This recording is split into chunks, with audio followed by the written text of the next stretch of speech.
Appalachian Frontier, December 1824. While every homesteader split their firewood into neat, manageable pieces, long hunter Samuel Foster dragged an entire uncut tree trunk into his cabin. His neighbors called it lazy. They called him a fool. Instead of chopping cordwood like everyone else, Sam fed the whole tree into his fire pit one end at a time. He'd learned this method from old trappers and Cherokee traders, but the community couldn't fathom how something so simple could work. Traditional wisdom demanded hours of splitting logs into 12-inch pieces. Sam's approach required no chopping at all. Then the storm of 1824 struck. Temperatures plunged to 20 below zero. Snow piled higher than cabin roofs. Families with neatly stacked firewood found their supplies burning through faster than expected. Constant chopping in the cold wore them down. Their small split logs consumed quickly, requiring endless tending through the night. But Sam's fire? That massive trunk burned steadily for 12 hours straight without attention. While neighbors' fires flickered and died, Sam's cabin stayed warm enough that people worked inside without coats. What did this frontier hunter understand about thermal mass and heat retention that made his lazy fire the most efficient method anyone had ever seen? If you value stories of practical wisdom that stood the test of time, make sure to subscribe. We've got more documented accounts worth remembering. Comment your city and state. We love reading where these documentaries reach. The harsh winter of 1824 descended upon the Appalachian frontier like a predator stalking its prey. In the scattered homesteads that dotted the mountainous terrain, smoke rose from dozens of chimneys, each one marking a family's desperate attempt to hold back the cold that threatened to seep through every crack and crevice of their hastily built shelters. The wind howled through the bare branches of oak and maple, carrying with it the promise of weeks of bitter weather that would test every survival skill the settlers had learned since arriving in this unforgiving wilderness. Samuel Foster stood in the doorway of his modest log cabin, watching the storm clouds gather on the horizon. At 32 years old, Sam had spent the better part of a decade learning the harsh lessons of frontier life. His weathered hands bore the scars of countless encounters with axe blades and thorny underbrush, while his keen eyes had developed the ability to read weather patterns and animal behavior with the precision of a man whose life depended on such knowledge. Unlike many of his neighbors who had arrived from the relative comfort of established eastern settlements, Sam had earned his survival skills through direct apprenticeship with Cherokee traders and aging French trappers who had been working these mountains since before the Revolutionary War. The sound of splitting wood echoed across the valley as his neighbors prepared for the coming storm. Elias Wheeler, whose farm lay just over the ridge, had been working since dawn to split his winter supply into neat, uniform pieces. The rhythmic crack of his maul against seasoned oak created a percussion that seemed to match the urgency felt by every family in the region. Martha Ellis, the widow who managed her late husband's claim with determination that impressed even the most skeptical men in the community, could be seen stacking her own precisely cut firewood in careful rows against the north wall of her cabin. Each piece measured exactly 12 inches in length, split to a diameter of no more than 4 inches, following the conventional wisdom that had been passed down through generations of European settlers. Sam, however, had spent the morning doing something entirely different. Instead of wielding an axe, he had been dragging whole tree trunks toward his cabin. These weren't small saplings or branches, but substantial logs, some measuring 8 feet in length and nearly a foot in diameter. The effort required to move such massive pieces of wood was considerable, but Sam had rigged a simple sled system using 2 parallel poles and leather strapping that allowed him to transport the unwieldy logs without breaking his back. His fire pit, unlike the standard designs used by his neighbors, had been constructed with this unconventional fuel in mind. The opening was wider, the hearth deeper, and the entire structure positioned to accommodate logs that extended well beyond the confines of the firebox itself. Word of Sam's unusual preparation spread quickly through the small community. Jonas Smith, a trapper who had built his cabin upstream from Sam's property, stopped by one afternoon to witness the spectacle for himself. He found Sam carefully positioning a massive white oak trunk so that one end extended into the fire, while the remaining 7 feet lay across the cabin floor. "What in blazes are you doing, Foster?" Jonas asked, scratching his head beneath his worn fur cap. That's a lazy man's fire if I ever saw one. How do you expect that thing to burn proper? Sam looked up from his work, his face showing neither defensiveness nor irritation at the question. Been talking to old Pierre Dubois about how the French voyageurs kept their fires burning through the long nights up in Canada. He explained, adjusting the log's position with a long iron poker he had fashioned specifically for this purpose. And Mary Crow Feather, the Cherokee woman who trades at Morrison's store, she told me about the way her people manage fires in their winter lodges. Seems there's more than one way to keep warm, and not all of them require splitting every piece of wood down to kindling size. Jonas shook his head in disbelief. The method violated everything he understood about fire management. Proper firewood needed to be split to expose the dry interior wood to flames. It needed to be sized appropriately to fit within the confines of a hearth. Most importantly, it needed to be manageable, something a man could handle safely and position accurately to maintain optimal burning conditions. What Sam was proposing seemed not just unconventional, but dangerous. A log that size could roll, could shift unexpectedly, could even fall out of the fire pit entirely if not properly secured. The criticism intensified as more neighbors learned of Sam's approach. Elias Wheeler made no attempt to hide his disdain, openly referring to Sam's method as the lazy man's fire whenever the subject came up in conversation. That Foster's always looking for shortcuts, Elias would say to anyone willing to listen. Mark my words, when the real cold hits, he'll be begging for properly split firewood like the rest of us. You can't fight winter with half measures and fool's ideas.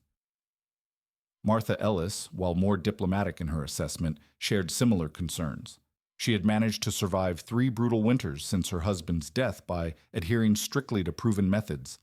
Every cord of wood on her property had been cut, split, and stacked according to techniques that had kept her family warm in Pennsylvania, and would, she believed, serve her equally well in the mountains. The idea of feeding whole trees into a fire seemed not just inefficient but wasteful. Surely most of the wood would remain unburned, creating dangerous coals and consuming fuel without generating adequate heat. But Sam remained undeterred by the mounting criticism. He had learned long ago that survival on the frontier required a willingness to question conventional wisdom and adapt techniques based on direct experience rather than inherited assumptions. The Cherokee methods he had observed during his years of trading were sophisticated systems developed over centuries of harsh winters in these same mountains. The French techniques described by old Pierre were tested solutions born from even more extreme conditions in the Canadian wilderness. Both approaches shared a common understanding of fire behavior that seemed to elude many of the European settlers who had arrived in the region with preconceived notions about the only proper way to manage heating fuel. As December progressed and the first serious snows began to fall, Sam continued his unusual preparations. His cabin, modest though it was, began to take on the appearance of a lumberyard as he accumulated an impressive collection of whole logs. But unlike his neighbors' neat stacks of uniform firewood, Sam's supply looked almost chaotic. Logs of varying lengths and diameters arranged in no apparent order. To outside observers, it appeared as if he had simply given up on the labor-intensive work of proper wood preparation and instead had chosen to stockpile raw materials in hopes that good intentions might somehow substitute for hard work when the true test of winter arrived. By the second week of December, the weather patterns that old-timers recognized as harbingers of a particularly brutal winter began to manifest across the Appalachian frontier. The morning frost no longer melted by midday, and ice formed thick enough along the creek beds that Jonas Smith could walk across the water without breaking through. Trappers returning from their lines brought increasingly grim reports from higher elevations, where snow had already accumulated to depths of 2 feet or more. Pierre Dubois, the aging French voyageur, whose knowledge of winter weather had kept him alive through 40 seasons in the wilderness, stopped by Morrison's trading post with a prediction that sent ripples of concern through the community. "This one, she will be like the winter of 1809, he told the gathered men, referring to a season that had claimed the lives of 3 families in the region and forced 2 others to abandon their claims entirely. The signs, they are all there. The way the animals move, how thick the beavers build their lodges, the direction of the wind when it brings the storms. The reality of Pierre's prediction became undeniable as December progressed into its final weeks. Temperatures that had been hovering around the freezing mark suddenly plummeted to levels that made outdoor work dangerous and indoor heating a matter of life and death. On December 20th, the mercury in Jonas Smith's thermometer dropped to 8 degrees below zero, the coldest reading anyone in the community had recorded since the settlement's founding.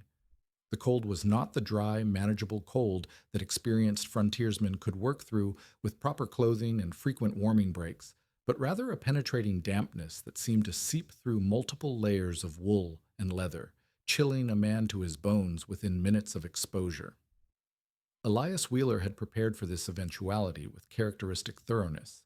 His woodshed contained nearly 6 cords of seasoned hardwood, each piece split to optimal dimensions and stacked with military precision to allow proper air circulation and easy access during the worst weather. His cabin had been chinked and rechinked until every gap between the logs was sealed with a mixture of clay and moss that would prevent heat loss through the smallest cracks. His fireplace, built according to specifications his father had used successfully in Vermont, featured a hearth measuring 4 feet in width and 2 feet in depth, proportions that provided efficient combustion while minimizing the risk of dangerous chimney fires that could consume an entire homestead in minutes.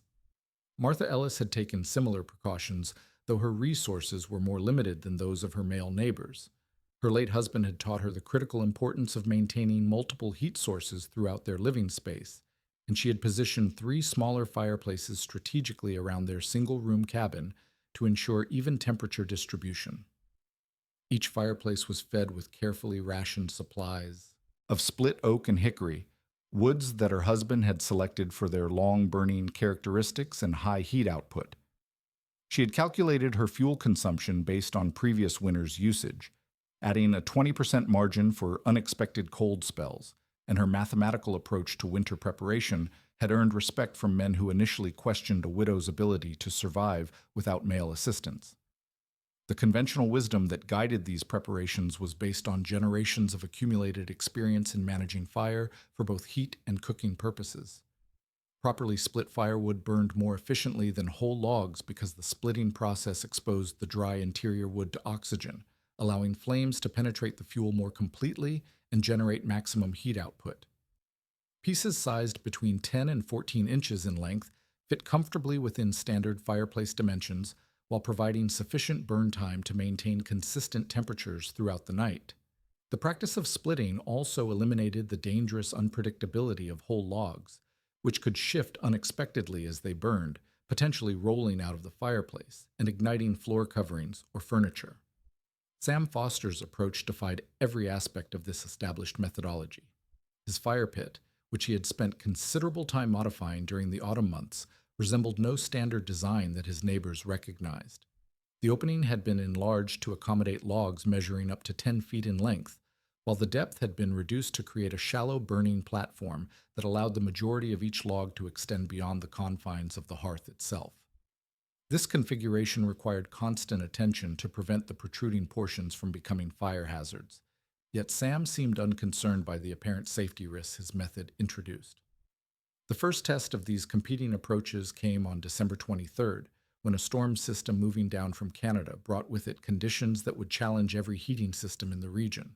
The snow began falling before dawn, not the light, powdery snow of early winter, but heavy, wet flakes that accumulated rapidly and showed no signs of diminishing as the day progressed. By evening, nearly 18 inches had fallen, and the temperature had dropped to 15 degrees below zero. The combination of heavy snow and extreme cold created conditions that would strain fuel supplies and test the limits of even the most carefully planned heating strategies. Elias Wheeler found himself feeding his fireplace every 2 hours throughout the night, burning through his carefully split wood at a rate that exceeded his most pessimistic calculations. Each armload of firewood seemed to disappear into the flames within 90 minutes, requiring him to venture outside repeatedly to replenish his indoor supply from the woodshed. The constant trips between his warm cabin and the frigid outdoor air created a cycle of heat loss that made his heating system increasingly inefficient. Moreover, the physical effort required to split additional wood in sub-zero temperatures proved nearly impossible, forcing him to burn his reserves without the ability to replenish them through additional labor. Martha Ellis faced similar challenges, but with fewer resources to address them. Her smaller fireplaces required more frequent feeding, but consumed proportionally less wood per hour, creating a delicate balance that demanded precise timing and careful fuel management. She found herself staying awake throughout the night, monitoring each fire and calculating her remaining supplies against the uncertain duration of the storm. The mathematical precision that had served her so well during her preparations now revealed the narrow margins that separated survival from disaster. Her calculations showed that if the storm continued beyond 3 more days, she would be forced to choose between maintaining heat in only one room or rationing her fuel so severely that none of her living spaces would remain adequately warm. Meanwhile, Sam Foster's unconventional fire burned with a steady consistency that seemed to mock the frantic efforts of his neighbors. The massive oak log he had positioned on December 22nd continued to burn throughout the night and into the following day, feeding flames that maintained a constant temperature without requiring additional fuel. The thermal mass of the whole log absorbed and released heat in a regulated pattern that traditional split wood could not replicate, creating a heating system that operated more like a massive radiator than a conventional fireplace. This thermal regulation meant that Sam's cabin maintained a steady temperature of 68 degrees, while consuming roughly 60% less wood than comparable heating systems in neighboring homes. The storm that had begun on December 23rd showed no signs of abating as Christmas Day dawned gray and bitter across the Appalachian frontier. What had initially been forecast as a typical winter weather system had evolved into something far more dangerous, a sustained assault of wind, snow, and cold that would ultimately be remembered as one of the most severe winter events in the region's recorded history. The temperature had not risen above 0 degrees in 4 consecutive days, and the accumulated snow now measured 36 inches in the valleys and considerably more in the exposed areas where wind had created massive drifts against cabin walls and outbuildings. Elias Wheeler's carefully planned fuel reserves, which had seemed more than adequate just a week earlier, were disappearing at an alarming rate. His meticulous calculations had been based on historical consumption patterns from previous winters, but those calculations had not accounted for the extraordinary fuel demands created by sustained sub-zero temperatures and the heat loss caused by constant wind infiltration through his cabin's chinking. By the morning of December 26th, Elias found himself burning wood that he had intended to reserve for February and March, when the coldest weather typically arrived. His splitting maul, which had served him reliably throughout the autumn preparation period, had become nearly useless as his remaining unsplit logs froze solid, their moisture content creating internal ice crystals that made them virtually impossible to split cleanly. The physical toll of maintaining adequate heat was becoming as dangerous as the cold itself. Each trip to the woodshed required Elias to don multiple layers of clothing, wade through snow that reached above his knees, and work with an axe in conditions that made accurate strikes difficult and dangerous. The exposed skin on his hands, despite heavy mittens, was showing early signs of frostbite, and the constant exposure to extreme temperature variations was sapping his strength at a time when physical reserves were most critical.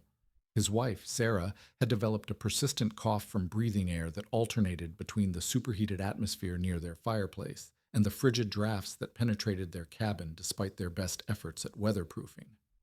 Martha Ellis faced an even more precarious situation as her fuel supplies dwindled toward dangerous levels. Her 3 smaller fireplaces, which had seemed like a prudent distribution of heat sources during milder weather, now represented 3 separate drains on her limited wood reserves. She had been forced to abandon heating 2 rooms entirely, consolidating her family into a single 10 by 12 foot space around her largest fireplace. Even with this consolidation, her remaining split wood would last no more than 5 additional days at current consumption rates.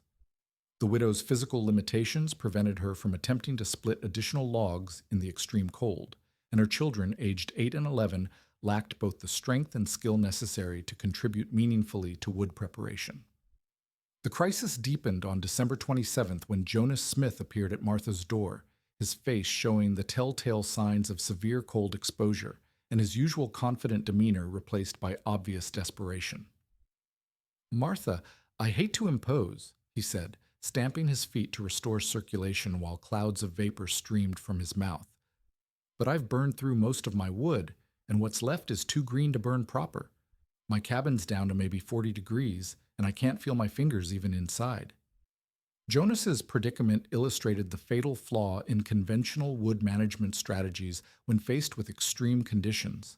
Like most trappers, he had become accustomed to spending much of the winter in the wilderness, where emergency heating could be maintained through constantly gathered deadfall and where shelter was temporary rather than fixed.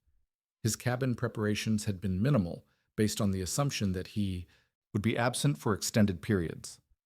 The sudden severity of the weather had trapped him in an inadequately heated space with insufficient fuel reserves, and no practical way to remedy the situation through outdoor wood gathering. Martha's response demonstrated both the community solidarity that characterized frontier life and the pragmatic recognition that individual survival often depended on mutual assistance. Despite her own precarious fuel situation, she invited Jonas to share her family's consolidated living space, understanding that 4 people sharing heat sources would be more efficient than 2 separate households burning wood independently. This arrangement, however, would accelerate her fuel consumption by approximately 30%, reducing her family's safety margin to perhaps 3 days of adequate heating. The sound that broke through the howling wind on the morning of December 28th was something none of the struggling homesteaders had expected to hear: laughter. It came from the direction of Sam Foster's cabin, carried on the frigid air like an incongruous message from another world where winter held no terrors and cold posed no threats. Elias Wheeler, who was outside attempting to split frozen logs with increasingly desperate efforts, stopped his work to listen more carefully. The laughter was followed by voices, multiple voices, engaged in what sounded like casual conversation rather than the grim discussions of rationing and survival that had become standard in every other household. Driven by curiosity that overcame his pride, Elias abandoned his splitting efforts and trudged through the deep snow toward Sam's property. What he discovered challenged every assumption he had held about winter heating and fuel management. Sam's cabin was not merely warm, it was comfortable to the point where its occupants had removed their heavy outer garments and were sitting around a table playing cards.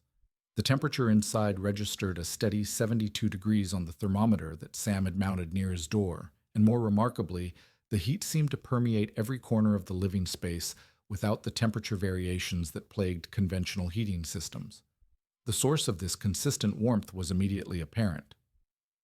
Sam's modified fire pit contained a single massive log, a white oak trunk measuring approximately 9 feet in length and 14 inches in diameter.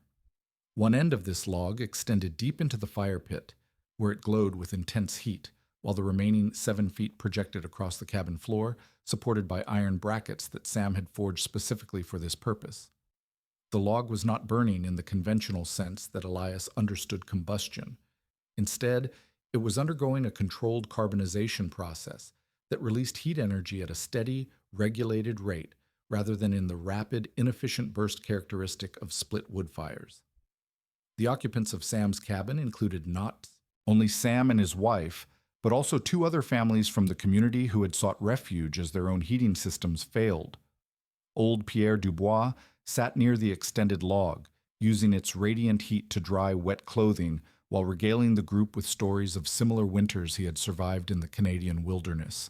Mary Crow Feather, the Cherokee woman whose traditional knowledge had informed Sam's heating method, was demonstrating techniques for food preservation using the consistent temperatures that the whole log fire maintained throughout the cabin.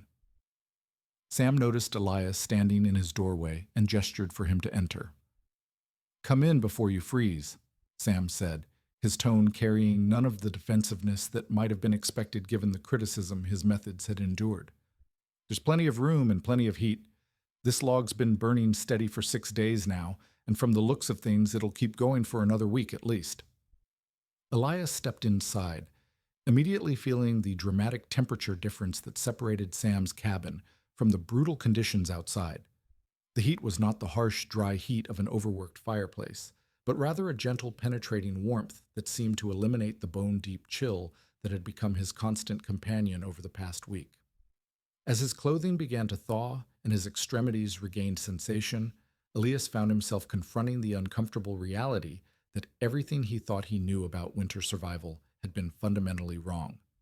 The transformation in community attitudes toward Sam Foster's heating method began not with dramatic proclamations, but with quiet observations and reluctant questions. Elias Wheeler, who had spent 6 days struggling to maintain adequate heat in his own cabin, found himself studying the mechanics of Sam's fire with the focused attention of a man whose survival might depend on understanding what he was witnessing. The massive oak log that dominated Sam's living space operated according to principles that contradicted everything Elias had learned about combustion, yet the evidence of its effectiveness surrounded him in the form of consistent warmth and the relaxed demeanor of people who were not fighting a losing battle against the cold. "How does it work?" Elias asked, his pride finally overcome by practical necessity. The question emerged with the hesitant tone of a man admitting that his fundamental assumptions might be wrong, but Sam responded without any trace of smugness or vindication. Instead, he moved to the extended log and began explaining the process with the patient manner of an experienced teacher sharing knowledge that might save lives. "The secret isn't in burning the wood faster," Sam explained, placing his hand on the portion of the log that extended beyond the fire pit. "It's in burning it slower and more completely. When you split wood down to small pieces, you're creating lots of surface area that burns quick and hot, but most of that heat goes straight up the chimney. This log here has only one end exposed to direct flame, so it burns gradual-like from the inside out. The whole length of it acts like a storage battery for heat, soaking it up at the burning end and releasing it along the entire length." The physics of Sam's method became clearer as he demonstrated how the log's thermal mass created a self-regulating system that conventional fireplaces could not achieve. The burning end of the log maintained a temperature of approximately 1,000 degrees Fahrenheit, hot enough to sustain complete combustion of the wood's cellular structure. This intense heat traveled through the log's interior, gradually raising the temperature of the unburned wood and driving out moisture content through a controlled pyrolysis process. As the heated portion of the log released stored energy, it created a continuous heat source that operated independently of the flames at the combustion end. Martha Ellis arrived at Sam's cabin on December 29th, bringing her 2 children and the last of her split firewood as an offering of gratitude for the shelter she desperately needed. Her mathematical approach to fuel management had revealed the stark reality that her family would not survive another 3 days with conventional heating methods. The widow's arrival provided Sam with an opportunity to demonstrate another advantage of his whole log system, its scalability. Unlike conventional fireplaces that became less efficient when called upon to heat larger spaces or accommodate more occupants, Sam's method actually improved in efficiency as thermal demand increased. "The beauty of this system," Sam explained to Martha as he adjusted the log's position using his long iron poker, "is that it responds to need without wasting fuel. When there's more people in the cabin, we're pulling more heat from the log, which makes the burning end work a little harder. But since the whole log is acting as a heat exchanger, we get more total energy without having to add more fuel. It's the opposite of what happens with split wood, where adding people means adding wood, and adding wood means more heat goes up the chimney." The practical demonstration of this principle became evident as the cabin's population increased from 2 to 8 people over the course of 3 days. Rather than becoming overcrowded and uncomfortable, the space seemed to achieve an optimal thermal balance that kept everyone warm without creating the oppressive overheating that often occurred when conventional fireplaces were pushed to maximum output. The extended log provided multiple heat zones within the cabin, allowing occupants to position themselves according to their individual comfort needs while maintaining overall temperature stability. Jonas Smith, whose trapping experience had made him skilled at observing natural systems and mechanical processes, became particularly interested in the fuel efficiency aspects of Sam's method. His calculations, based on careful observation of the log's consumption rate, revealed that Sam was achieving approximately 3 times the heat output per pound of wood compared to conventional split log fires. This efficiency gain resulted from several factors that conventional wisdom had failed to account for: complete combustion of the wood's energy content, elimination of heat loss through rapid flame cycling, and optimal utilization of the fuel's thermal mass properties. "I've been thinking about this wrong my whole life," Jonas admitted as he watched Sam demonstrate the technique for adjusting the log's burning rate by controlling airflow around the combustion end. I always figured more surface area meant better burning, but what you've got here is controlled burning. The log only burns as fast as you need it to, and it burns completely instead of sending half the heat up the chimney with a bunch of smoke and sparks. The educational aspect of Sam's method extended beyond simple heat production to encompass broader principles of resource management that had applications throughout frontier life. Mary Crow Feather, who had remained in Sam's cabin to avoid the dangerous travel conditions, used the extended log as a cooking surface, demonstrating techniques her people had developed for utilizing the controlled heat zones that whole log fires provided. She showed the gathered settlers how different portions of the log maintained different temperature ranges, creating natural cooking zones that could simultaneously handle multiple food preparation tasks without requiring separate fires or cooking equipment. Old Pierre Dubois contributed his own knowledge of thermal management techniques he had learned during decades of wilderness travel, in conditions even more extreme than those currently testing the Appalachian community. His experience with whole log fires dated back to his youth in Quebec, where French voyageurs had refined the method for use in temporary shelters during extended winter expeditions. Pierre's stories revealed that Sam's technique was not an isolated innovation, but rather part of a broader tradition of thermal management that had been developed by people whose survival depended on maximizing the efficiency of limited fuel resources. In the far north country, Pierre explained, his weathered hands gesturing toward the steadily burning log, we would keep fires like this one burning for weeks at a time, feeding them new logs as the old ones were consumed. A brigade of 12 men could stay warm through the coldest weather, using less wood than 3 men would burn with the splitting method. The secret, she is not in the size of the fire, but in how long you can make the fuel last while still getting the heat you need. The gathering in Sam's cabin had evolved from an emergency shelter situation into an impromptu educational workshop where traditional knowledge was being shared and preserved. Each person present contributed observations and techniques from their own background, creating a synthesis of heating methods that drew from European settler traditions, Native American practices, French voyageur experiences, and individual innovations born from necessity. The whole log fire served as both the practical foundation for their survival and the symbolic center around which this knowledge exchange occurred. As December drew to a close and the extreme weather showed signs of moderating, the impact of Sam's heating method on community survival became impossible to ignore.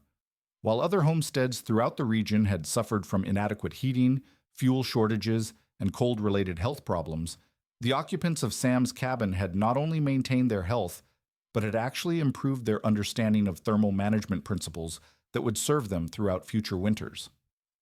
The storm that had gripped the Appalachian frontier for nearly 2 weeks finally broke on January 4, 1825, revealing a landscape transformed by the sustained assault of wind, snow, and cold. The morning sky appeared with a clarity that seemed almost foreign after days of gray overcast, and the temperature climbed above zero for the first time since December 23rd. As residents of the small mountain community emerged from their shelters to assess the damage and begin the process of recovery, the full scope of the winter's impact became apparent through stark contrasts that would reshape their understanding of survival on the frontier. Elias Wheeler's homestead bore the scars of his struggle against the unprecedented cold.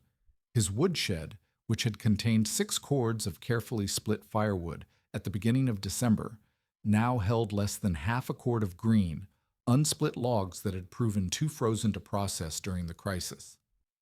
The interior of his cabin showed signs of the desperate measures he had taken to maintain heat. Furniture legs had been burned when split wood ran short, and the walls near his fireplace were blackened from the inefficient fires that had consumed his reserves while providing inadequate warmth. His wife Sarah's persistent cough had developed into a more serious respiratory condition that would require weeks of recovery, and both of them showed the physical effects of prolonged exposure to inadequate heating and poor nutrition. Martha Ellis's situation revealed the even more precarious position faced by those with limited resources. Her decision to consolidate heating into a single room had saved her family's lives, but the 2 abandoned rooms of her cabin had suffered severe freeze damage. Water containers had burst, stored food had frozen solid, and the unheated spaces would require extensive repairs before they could be safely occupied again. The widow's children showed signs of malnutrition and cold stress that spoke to the difficult choices she had been forced to make between adequate nutrition and fuel. Conservation during the worst of the crisis. Throughout the broader region, similar patterns of hardship and damage marked nearly every homestead that had relied on conventional heating methods. 3 families had been forced to abandon their claims entirely when their fuel supplies proved insufficient, and 2 elderly residents had died from cold-related illnesses that might have been preventable with adequate heating. The community's livestock had suffered severe losses, with several families losing cattle and pigs that had been inadequately sheltered against the extreme conditions. The economic impact of these losses would affect the region's recovery for years to come. In stark contrast to this widespread suffering, Sam Foster's cabin emerged from the crisis essentially unscathed. The massive oak log that had begun burning on December 22nd was still providing heat on January 4th, having consumed approximately 4 feet of its original 9-foot length during the 2-week period. Sam's calculations indicated that the remaining 5 feet would provide adequate heating for another 3 weeks, meaning that a single log had successfully heated his cabin and sheltered 8 people through the worst winter weather in living memory, while consuming less total fuel than most families had burned in their failed attempts to heat single rooms. The practical implications of this success extended far beyond simple fuel efficiency. The consistent temperature maintained by Sam's whole log fire had prevented the freeze damage that plagued other homesteads, preserving stored food supplies and preventing the burst containers and damaged equipment that now required replacement throughout the community. The health benefits were equally significant. None of the people who had sheltered in Sam's cabin showed signs of cold-related illness or malnutrition, and the stable thermal environment had actually improved the respiratory condition that old Pierre Dubois had been battling since autumn. Word of Sam's success spread rapidly as the community began the process of recovery and assessment. Visitors arrived daily at his cabin, drawn by curiosity about the heating method that had performed so dramatically better than their own systems. These visits often extended into lengthy discussions as Sam patiently explained the principles behind his technique and demonstrated the modifications that had made it possible. His fire pit design, the iron brackets that supported extended logs, and the poker tools he had developed for log management all became subjects of intense study by men who were already planning modifications to their own heating systems. Jonas Smith became the first neighbor to attempt implementation of Sam's method, using the knowledge he had gained during his stay in Sam's cabin to modify his own fireplace. The process required significant reconstruction, enlarging the opening, reducing the depth, and fabricating iron supports for extended logs. But Jonas understood that the investment in time and materials would pay dividends in future winters. His first attempt with a whole log fire proved successful enough to convince him that the method's principles were sound and reproducible, though he acknowledged that achieving Sam's level of efficiency would require additional practice and refinement. Elias Wheeler's adoption of the technique proved more reluctant but equally determined. His pride had been severely tested by the crisis, and his recognition that his family's survival had depended on Sam's generosity created a powerful motivation to master alternative heating methods. Elias approached the learning process with characteristic thoroughness, taking detailed measurements of Sam's fire pit modifications and creating precise drawings of the iron bracket systems. His methodical documentation would eventually prove valuable to other community members who lacked the metalworking skills necessary to fabricate their own equipment. Martha Ellis's situation presented unique challenges, as her limited resources made major fireplace modifications difficult to accomplish. Sam's response demonstrated the collaborative spirit that had emerged from the crisis. He offered to provide both labor and materials for the necessary work, viewing her successful adoption of the method as beneficial to the entire community's long-term survival prospects. The modifications to Martha's cabin became a community project, with several neighbors contributing time and expertise to ensure that the widow's family would be better prepared for future winters. The transformation of community attitudes toward traditional knowledge became apparent as residents began seeking out information from sources they had previously dismissed or ignored. Mary Crow Feather found herself in unprecedented demand as a teacher, with families eager to learn Cherokee techniques for food preservation, thermal management, and resource conservation.